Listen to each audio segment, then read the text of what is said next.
1996, que são as urnas eletrônicas que comprovam, que dão o resultado em menos de 2 horas de uma eleição com mais de milhões de votantes, né? A eleição mais grande de América Latina e uma das mais grandes do mundo. Então, Bolsonaro tentou involucrar oficiais das Forças Armadas nesse processo de deslegitimar a justiça eleitoral. Os militares, em início do mandato de Lula, han salido desse cenário. Os líderes militares que estão em la cúpula das Forças Armadas optaram por não representar mais Bolsonaro, embora, aunque tenham vários valores em comuns, relacionais, os líderes militares optaram por uma saída institucional. O alto comando que havia em Bolsonaro se ha dividido e não ha apoiado Bolsonaro.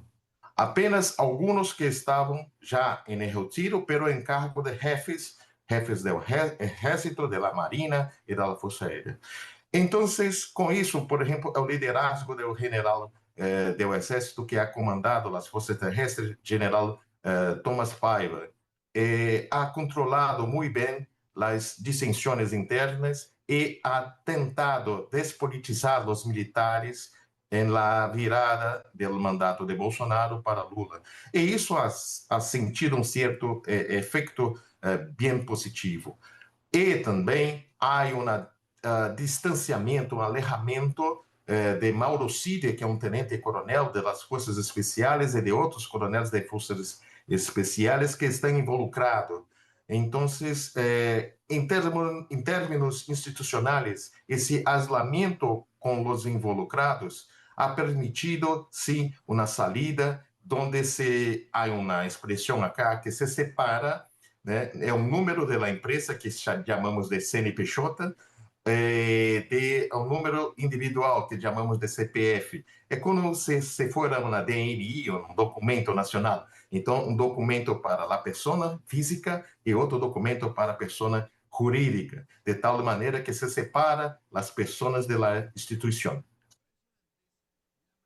7:45, le agradecemos mucho al profesor Eduardo Heleno, al profesor máster, doctor en ciencias políticas, profesor de la Universidad Federal Fluminense. Profesor Heleno, gracias. Por nada, é um prazer estar com vocês e com a audiência de Rádio Nacional. Um abraço a todos desde Brasil. 7:45, el profesor Eduardo Heleno. Contábamos en exclusiva hace unos minutos que había ocurrido un incidente extraño en el aeropuerto internacional El Dorado, que una persona se había subido por unos baños, que había gateado por el techo, que había caído en una sala VIP. Valesca Alvarado está en el aeropuerto El Dorado. ¿Qué fue lo que pasó? ¿Qué respuesta tienen? ¿Qué nos cuentan sobre eso? Y después de esto va a estar con nosotros el señor embajador de Colombia en Estados Unidos, Daniel García Peña, hoy columnista invitado en el Washington Post. Valesca, ¿qué pasó en El Dorado? Hola Juan, ¿qué tal? Muy buenos días, gusto saludarlo. Los saludo desde el Aeropuerto Internacional El Dorado, que a esta hora reporta normalidad en la operación. Pues le hemos puesto el ojo a este tema del que usted ha hablado, este incidente que se registró en las últimas horas en una de las salas VIP de esta terminal aérea, la más importante que tiene el país. Pues para el caso de las autoridades han confirmado que efectivamente este hecho sí se registró. El incidente ocurrió ayer en horas de la madrugada y por supuesto hay que aclarar dos puntos. Acá hay dos entidades que son las encargadas de todo lo que tiene que ver con el Aeropuerto Internacional El Dorado. Una es la Aeronáutica Civil, hablamos con ellos, Juan, y nos dicen que efectivamente ellos son los encargados de hacer el mantenimiento y todo lo que tiene que ver con la limpieza de estos ductos. ¿Qué es lo que pasó? Se conoció que se trató de un habitante de calle que ingresó a los baños del Aeropuerto Internacional El Dorado y por estos ductos, que son realmente muy pequeños, estamos viendo las imágenes de estos ductos, son muy pequeños, allí pues rompió una de estos ductos, se metió por ahí y finalmente ha caído en el muelle D, en una de las salas VIP del muelle D del aeropuerto El Dorado.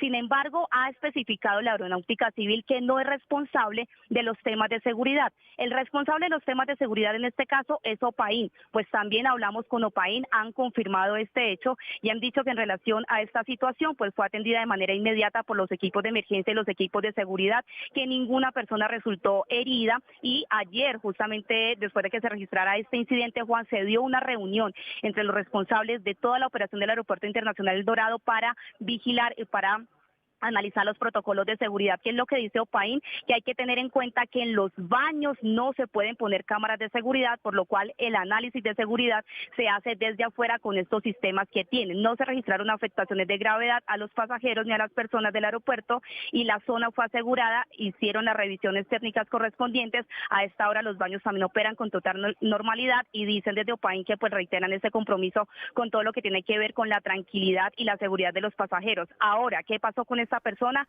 Un habitante de calle, pues para el caso de lo que dice la policía es que fue capturado y en este momento está siendo judicializado. Son las 7 de la mañana, 48 minutos. Opaín es una empresa muy seria que hace muy bien Grupo su Argos. trabajo. Grupo Argos es una empresa muy respetable y todas sus tareas se acometen bien.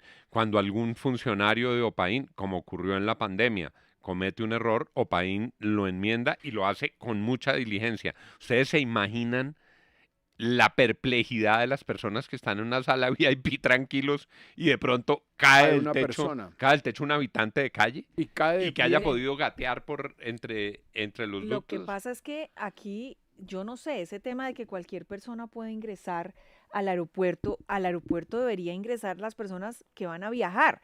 Ahí puede ingresar, incluso tuvimos historias de gente que estaba viviendo en el aeropuerto, una viejita y su hijo estaban viviendo y durmiendo y bañándose Le en doy- el Eso aeropuerto. no puede ocurrir. Perdónenme, los interrumpo porque el embajador Daniel García Peña está con nosotros y está esperando hacer esta comunicación. Embajador, gracias por estar con nosotros, gracias por esperarnos. Buenos días, Juan. ¿Cómo está? Un saludo a ti, a toda la mesa y a todos los oyentes. Gracias, embajador. Es que como yo, se metió un habitante de calle, gateó por el techo del aeropuerto El Dorado y cayó súbitamente en una sala VIP. ¿Se imagina usted la perplejidad que eso produce? Embajador, la columna del Washington Post, cuéntele a nuestra audiencia, ¿qué dice su columna hoy en el Washington Post? Bueno, un mensaje muy claro, y es que ningún país del mundo ha hecho más que Colombia en la lucha contra el narcotráfico, que no solamente hablo de los resultados en cuanto a incautaciones y los éxitos que la fuerza pública ha tenido, sino también en las vidas cobradas, en recordarles que pues es muy fácil desde Washington exigir resultados, pero en lo que estamos viendo en Colombia y lo que sucedió hace poco en Amalfi, en Cali, son muestras de cómo estamos poniendo los muertos y por lo tanto que eso es una muestra, una evidencia clara, contundente de cómo Colombia está luchando contra el narcotráfico. Lo hacemos por convicción, por interés nacional, porque sabemos que es un flagelo que nos ha afectado a todos. Aquí no hay un tema de izquierda o derecha, lo vimos con el asesinato de Miguel Uribe, lo estamos viendo aquí nadie pregunta si los policías muertos son de izquierda o derecha. Aquí es un tema de interés nacional y por lo tanto el mensaje es contundente. Vamos a seguir trabajándolo, pero lo podemos hacer mucho mejor si lo hacemos con los Estados Unidos, que es una lucha que lo hacemos en Colombia por el bienestar de nuestros ciudadanos, pero también porque sabemos que esta cocaína que sale de Colombia y que estamos incautando y estamos intentando para que no llegue precisamente a las calles de los Estados Unidos, al resto del mundo, y por lo tanto Colombia es la primera línea de lucha en este flagelo que es de la humanidad. Y reitero, embajador, lo he dicho antes, y es que es una columna impecablemente escrita y con un mensaje contundente, embajador. Pero usted sabe que uno cuando está en la embajada, la embajada siempre sabe antes qué está pasando, qué se está diciendo en la Casa Blanca, por dónde se están moviendo los cauces. Cuéntenos, embajador, ¿usted cree que va a ser desertificada o no Colombia? Usted ya debe saber. No, la verdad es que no lo sé y la verdad es que la decisión no está tomada por una simple razón. Es una decisión que le corresponde exclusivamente al presidente Trump, que no la ha tomado. Obviamente, las agencias, el Departamento de Estado, Homeland Security, todo, cada uno de la DEA han entregado sus recomendaciones, los insumos, pero la decisión la toma el presidente Trump y además no solamente Colombia. Aquí hay que también recordar que en la ley establece una lista de 22 países que el presidente tiene que certificar o certificar, de tal manera que la verdad no se ha tomado la decisión y todavía no sabemos muy bien cuál puede ser. Lo que sí podemos decir en primer lugar que vamos a seguir trabajando hasta el último minuto.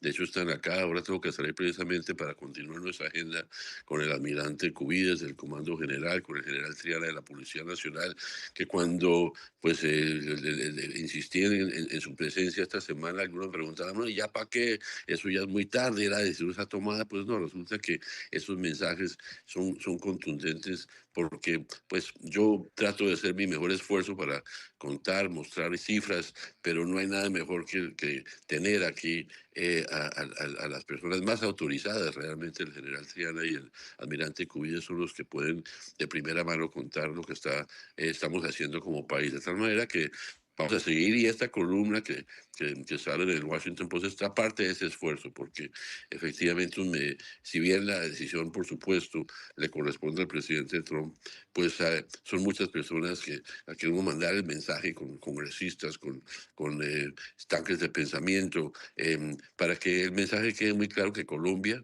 es un aliado de los Estados Unidos en la lucha contra las drogas y que podemos hacer mucho más si seguimos trabajando juntos, que si no lo hacemos así.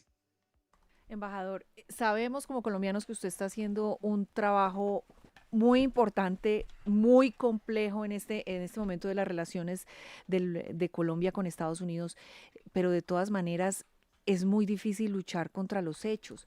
Los hechos es que Colombia pues no ha extraditado a unos considerados capos por Estados Unidos, ha parado esas extradiciones, los ha nombrado gestores de paz, el tema de la no fumigación, claro, por una orden de la Corte Constitucional, pero también por una posición que fue apoyada por el presidente Petro en su momento.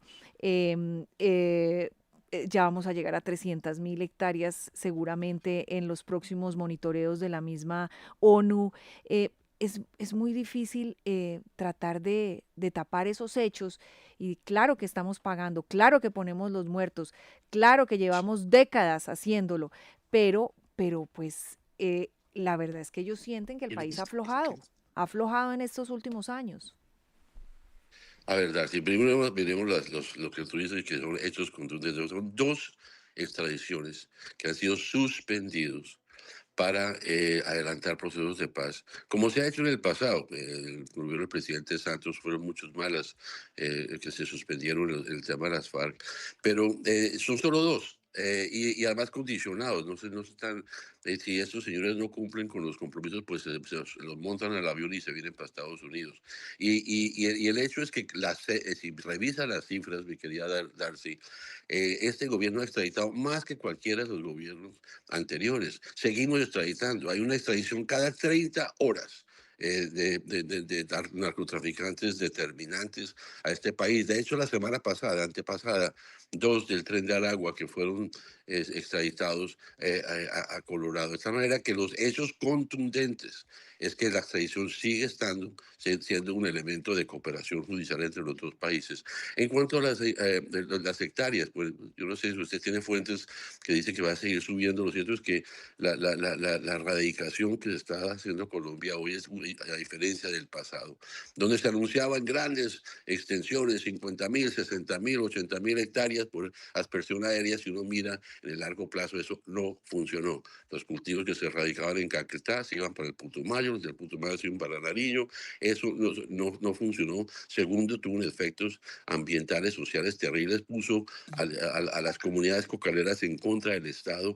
Eso efectivamente fue un fracaso. Hoy estamos apostándole a una erradicación permanente, transitar de economías ilícitas a economías legales. Y esto obviamente toma más tiempo, no es, y lo hacemos además con las comunidades, que de la mano con las comunidades, titulando tierras para que el campesino que lo piense dos veces de sembrar coca en su propio territorio, en su propiedad. De tal manera y esto lo saben los Estados Unidos. La gente de INL ha estado en Colombia, hemos trabajado de la mano con ellos, lo hemos hecho gracias y con los Estados Unidos. De tal Sí. manera que esos son los resultados y los hechos contundentes que me hacen, insisto, yo lo digo con mucha convicción, Colombia merece la certificación y los resultados Sí. históricos en estos temas, pues así lo ameritan. Señor embajador, cambiándolo un poco de tema, los aranceles. Colombia la ha sacado bien librada hasta ahora, un arancel del 10% con Estados Unidos, pero hay una posibilidad de que algunos productos en el marco del Tratado de Libre Comercio vigente desde el 2013, pues que hayan unos productos que vuelvan a su estado habitual, a su estado natural negociado de arancel cero. ¿Qué ha avanzado en eso y qué noticia le tiene a los empresarios colombianos? Bueno, noticia como tal todavía no, porque eso es un proceso andando que viene desde semanas atrás, realmente desde que el famoso día de la liberación acá de los aranceles. Pero como usted bien lo ha dicho, primero hemos mantenido un diálogo continuo, prácticamente diario, entre la oficina comercial, pues que es una entidad del Ministerio de Comercio, pero que opera aquí en Washington, en el mismo edificio, aquí en la embajada, hace parte del equipo nuestro, con la gente del USTR, que es los encargados de estos asuntos comerciales. En el caso colombiano, efectivamente hemos salido, entre comillas, bien librados, porque como dicen, se ha hecho la tarea de mostrar cómo estamos dispuestos a mirar lo que ellos llaman los obstáculos no arancelarios. Por ejemplo, el tema de los reglamentos de seguridad de los automóviles, que para ellos era muy preocupante en Colombia, pues ha demostrado que efectivamente estamos dispuestos a mirar y tomar las decisiones para garantizar que no exista ningún obstáculo para que los automóviles norteamericanos se puedan vender en Colombia. Entonces, todo esto ha llevado a que efectivamente, a diferencia de otros países, y no quiero hablar mal de los vecinos o bien, pero lo cierto es que Colombia en ese sentido ha demostrado que el comercio entre los dos países, que la relación comercial es favorable para los dos. De hecho, los Estados Unidos miran mucho a esos países donde hay un déficit comercial en contra de Estados Unidos. En el caso colombiano, pues es al revés, pero cada vez más se achica la diferencia. Es decir, las exportaciones nuestras hacia Estados Unidos, así como las importaciones desde Estados Unidos han venido en aumento. Tuvimos el año pasado el nivel más alto de inversiones norteamericanas en Colombia. Entonces, todos esos hechos concretos del comercio, y vamos a seguir trabajando, pero usted tiene toda la razón, ahora se abrió una posibilidad, aquí hay un litigio entre las Cortes y el gobierno del presidente Trump sobre si se extendió o no se extendió sus facultades de presidente al dar esas aranceles. Entonces, nosotros seguimos insistiendo. De hecho, en todas las reuniones que hemos hecho, empezamos diciendo, tenemos un tratado de libre comercio, ustedes al poner el 10% están desconociendo ese tratado y debemos volver al 0%. Entonces, sí, no quiero tampoco adelantarme, así que eso lo vamos a lograr. Es una conversación compleja, pero se está manteniendo y ahí en ese sentido, pues yo creo que sí podemos dar un parte de tranquilidad a los empresarios, a toda la economía colombiana, de que en el tema arancelario, por ahora todo parece no solamente indicar que vamos a seguir insistiendo, trabajando en nuestros temas, pero que efectivamente Colombia ha sido uno de los menos afectados en la región y en el mundo. Señor embajador, sé que se tiene que ir, que tiene una agenda muy Así es. comprometida. Ya me están haciendo caras aquí que me tengo Yo que sé, seguir corriendo. yo sé y se lo agradezco mucho. Solo una consideración final. ¿Sabe cuál es mi gran angustia como colombiano en relación con Estados Unidos? A mí me tranquiliza que una persona como usted sea el embajador. Lo hemos conocido siempre como un hombre serio, como un hombre trabajador, como un hombre que defiende a Colombia. Mi angustia es que en esta situación tan compleja en el Caribe, en esta situación tan compleja en Venezuela, donde el régimen de Trump cree que a Venezuela, y lo ha dicho, de hecho también es lo que yo creo, pues, pero lo que dicen desde Estados Unidos es el régimen de Venezuela es un gran cartel que tiene poder. Es que terminemos nosotros como si fuéramos un país aliado del cartel que gobierna Venezuela. Esa es mi gran preocupación. ¿No le preocupa, no siente eso difícil en Washington, embajador? No, sabe que es, Juan, todo lo contrario.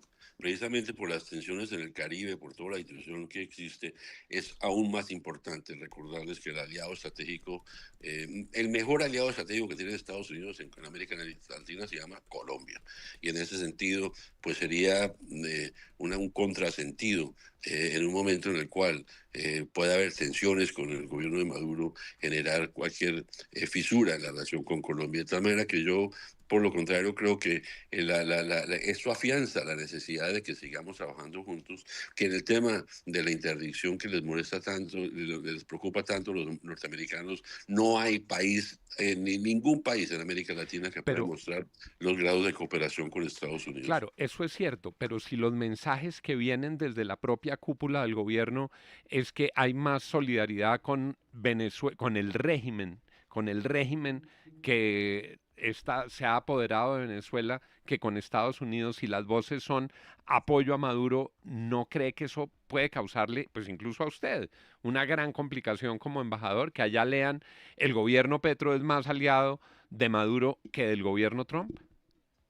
No, no me preocupa primero porque no es cierto. El presidente Petro ha sido muy claro, nosotros nunca reconocimos la elección de Maduro ayer o antier, un trino del presidente, otra vez, no fue el primero, reclamando la situación de los colombianos detenidos en Venezuela. Volvió a decir que la solución para Venezuela es una negociación entre venezolanos, es decir, entre la oposición y el señor Maduro. Y eso en Miraflores les cae muy mal, eso no les gusta para nada. Entonces eso de que Colombia está aliado con Maduro, pues no. Lo cierto es que efectivamente ante estas amenazas de supuestas intervenciones, pues eso genera unas reacciones que son preocupantes de Venezuela y demás, pero ponernos a especular sobre posibles intervenciones que pues no van a suceder o no han sucedido, pues no deben ser motivo de preocupación, querido Juan. Yo creo que debe tranquilizarse, pero efectivamente toda la situación política, no solo entre el Caribe, sino en el mundo, pues obviamente llevan a que hasta que no se tome la decisión, pues no podemos tampoco asegurar que factores políticos, otros elementos vayan tomados en cuenta. Pero la ley es clara. Aquí nos deben evaluar no por las declaraciones del presidente o qué situación tenemos en otros temas, los resultados en la lucha contra las drogas, y ahí es contundente. Colombia merece la certificación. 8:04 minutos. Gracias, embajador. Gracias por haber estado con nosotros esta mañana. Con mucho gusto, Juan, y muchas gracias a ustedes. 8:05 minutos de la mañana. Doña Darcy Quinn, su opinión. Yo creo que el embajador, digamos, da tranquilidad, es un hombre sensato que está tratando de hacer su trabajo, que es, por supuesto, que a Colombia no la desertifiquen y demostrar la otra cara de la moneda y de ver el vaso, como dicen, medio lleno. Pero usted tiene razón en esta última reflexión, don Juan. Nosotros sí estamos quedando frente a Estados Unidos como cómplices del cartel de los soles, que según el presidente Donald Trump, es el mayor exportador de drogas hacia los Estados Unidos en este momento. Es el principal enemigo en tema de tráfico de drogas. Así que cuando nosotros salimos con una y otra declaración del presidente Petro defendiendo y apoyando el régimen de Maduro, pues estamos simplemente quedando como cómplices en ese negocio. Don William Calderón. Juan, yo sí estoy completamente en desacuerdo con el embajador, independientemente de lo que considero yo está haciendo el embajador, que es el trabajo más difícil del mundo, y es tratar de maquillar el discurso que ha tenido el presidente Gustavo Petro. No solo el discurso, las acciones que ha tenido el presidente Gustavo Petro frente al tema de las drogas. Es muy difícil hacerle creer a los norteamericanos ahora que somos aliados de ellos, que estamos luchando contra el narcotráfico. Mentira, eso es un cuento que nadie se lo va a creer. Solo le recuerdo una frase que dijo el presidente Gustavo Petro cuando Estados Unidos hundió ese barquito venezolano en aguas del Caribe con 11 narcotraficantes a bordo. Dijo el presidente, si esto es cierto, dijo el presidente Petro, si esto es cierto, es un crimen aquí o en cualquier parte del mundo. Es un asesinato aquí o en cualquier parte del mundo.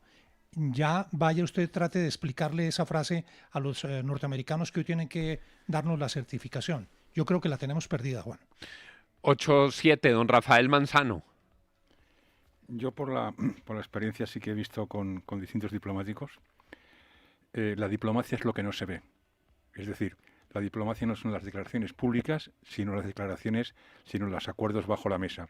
Y ahí creo que Estados Unidos y Colombia, a través del embajador, tienen buena disposición para certificar de nuevo. 7, profesor Fernando Quijano. Yo de momento, don Juan, de momento a corte de hoy, yo sacaría en hombros al embajador de Colombia en Washington. El tema de los aranceles se movió bien. El tema de llevar y que se respete el TLC y bajar unos productos con arancel del 0% la sacó bien. De momento, la desertificación y las implicaciones no son claras. Yo creo que los funcionarios que han hecho bien su papel, y mire con la contundencia que habló, ahora el tema de las 200.000 hectáreas, 250.000, todo eso que son cifras de momento sacadas del sombrero. Lo que pasa es que hay una desintegración social en Colombia enorme que ni con fumigación se va a lograr corregir una familia que dedica su predio a sembrar hoja de coca. Yo sí creo que por más voracidad que haya, condenar a este embajador porque simplemente es del gobierno Petro me parece un error. María Molina. No, yo sí creo que el embajador es el bombero del año. Él se la pasa apagando incendios, él y todo el equipo, como dice el profe, los aranceles, las declaraciones del presidente Petro, lo de los deportados a Colombia, todos los incendios que le han tocado a él y a todo el equipo, y ahí ha estado. Imagínense, Juan, lo que es levantarse en la embajada y de repente con una de estas declaraciones espontáneas del presidente Petro, y ellos tienen que salir a limpiar todo eso, a limpiarlo. Y yo creo que puede que la certificación la logren salvar. Es que han logrado salvar ya muchas cosas. De pronto logran salvar esto también. Azuri Chamá. Don Juan, las relaciones internacionales se manejan con guantes de seda, con prudencia, con decencia, no con discursos y gritos populistas en tarimas y balcones con ruanas y demás. Don Santiago Ángel. Juan, yo valoro que el embajador, esté haciendo su trabajo, pero creo que el problema es que no tiene ningún resultado que mostrar. Este es, como usted sabe, un tema que yo estudié en mi maestría, y la verdad es que la política pública frente a las drogas del gobierno Petro es absolutamente lamentable.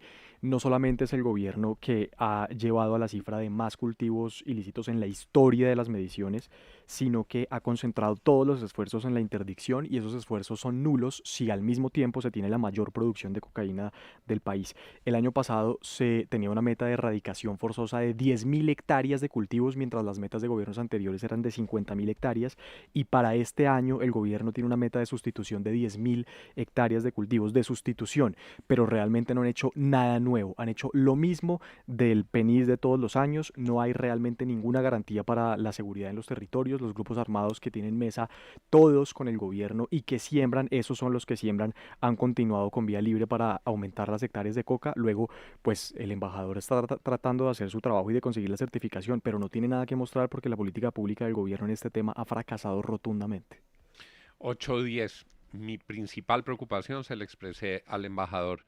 Creo que se comete un grave error mandando señales desde Colombia de que estamos aliados con el cartel de los soles que gobierna a Venezuela. El embajador hace lo que puede y es un hombre diligente, como dijo María, limpiando lo que le va llegando para tratar de hacer su tarea. Creo lo que dice Fernando Quijano, los resultados en materia arancelaria, pues aquí nos tienen en una posición competitiva que no es mala, incluso que pudo haber mejorado. Pero eso de estar apareciendo como aliados hemisféricos de una narcodictadura, de una organización criminal que maneja todo un país, nos puede pasar una gran factura de cobro. 8-11.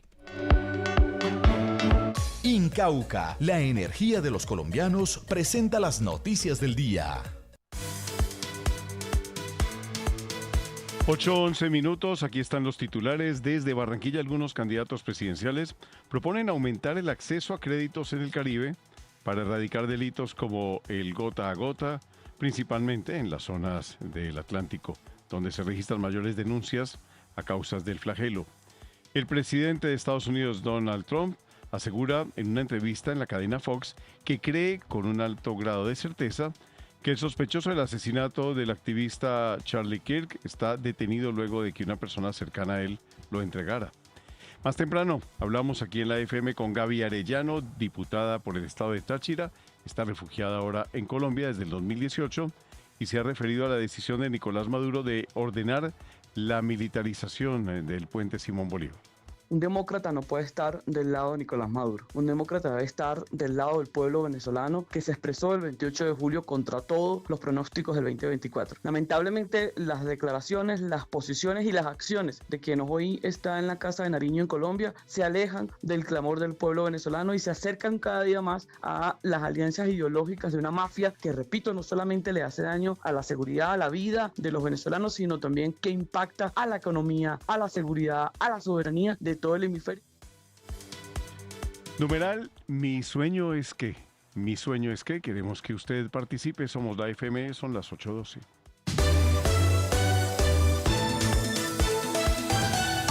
Todas las noticias en la FM. En Incauca, queremos ser la energía que ilumina y conecta a la gente. Una energía limpia y renovable que nace a partir de los residuos de la caña de azúcar y que cogeneramos en nuestra planta para respaldar la red pública nacional del país, entregando hasta 32 millones de kilovatios de energía renovable al mes. Incauca, la energía de los colombianos. Para que tu viaje tenga un buen sabor y sin pagar de más. Buenísimo. Snacks a bordo sin costo. Y atención premiada que se nota en cada detalle. En LATAM, volamos por ti. Vigilado Supertransporte. La FM a través de YouTube. Búscanos como La FM Colombia. Hola, Dani. Solo falta tu parte para completar lo del asado. Transfiéreme, como siempre. Ay, espera, busco efectivo porque ya no encuentro el botón de transferencias inmediatas. Dani, yo también tengo a BBVA, solo que el botón de transferencias inmediatas cambió de ubicación. Ahora lo encuentras en la sección breve. Das clic y sigues transfiriendo tan fácil como siempre. Y además, podrás participar por un bono de 119 millones para que compres un carro 0 kilómetros en Jorge Cortés. Evoluciona inscribiendo tus llaves en la app BBVA. ¿Avanzamos? Vigilado Superintendencia Financiera de Colombia. Aplican términos y condiciones. Vigencia del 14 de julio al 30 de noviembre de 2025. Las transferencias realizadas con llaves antes del 22 de septiembre se realizan por transferencias inmediatas en la app BBVA. Esta es la FM. 8 de la mañana, 14 minutos. Saludamos a esta hora a la señora vicerrectora de la Universidad Nacional, Carolina Jiménez. Vicerrectora, muchas gracias por atendernos. Muchas gracias a ustedes. Buenos días para todas y todos. Buenos días, señora vicerrectora. Es que quedamos muy preocupados esta mañana porque escuchamos al profesor Diego Torres, quien nos dijo al aire que la información que había suministrado la Universidad Nacional a través de sus conductos oficiales no era cierta, que no era correcta, que habían informado que el incidente había ocurrido en un parqueadero cuando en realidad ocurrió con explosivos, pues con explosivos que obviamente son ilegales en esas condiciones, al interior de la Facultad de Sociología. Entonces le quería preguntar ¿qué información tiene usted sobre ese tema puntual? ¿Sí fue en sociología, como nos dijo el profesor Torres, o ustedes están manejando otra información distinta? Sí, bueno, buenos días. Solo algunos elementos previos para el contexto, sobre todo de la opinión pública. En efecto, nosotros a las 4 de la tarde registramos que existían unas personas encapuchadas que iniciaron enfrentamientos con la fuerza pública en la portería de la calle 26. Nosotros como medida preventiva activamos los recursos del Comité de Prevención de Riesgo y Atención de Emergencia, tanto por personas encapuchadas en algún edificio o por la concentración de gases. Emitimos la alerta naranja y hacemos evacuación de los edificios que puedan presentar riesgo. Eso se hizo. Desafortunadamente a las 6 de la tarde se informó que una persona resultó herida. Tal como estaba en el comunicado de la Rectoría y la Vicerrectoría, nosotros ahí señalamos que, porque era la información que en ese momento teníamos, resultó herida en el parqueadero del edificio de Sociología, porque en el parqueadero del edificio de Sociología es donde la ambulancia que tiene la universidad dispuesta en estas situaciones ingresa a la persona herida a la ambulancia y la traslada a un centro médico pues para que reciba la ayuda. En efecto, posteriormente, cuando ya se atendió la emergencia, se identificó que solo existía esa persona herida y se lleva al centro médico, se pudo identificar que fue dentro del edificio de Sociología que se presenta esta manipulación de material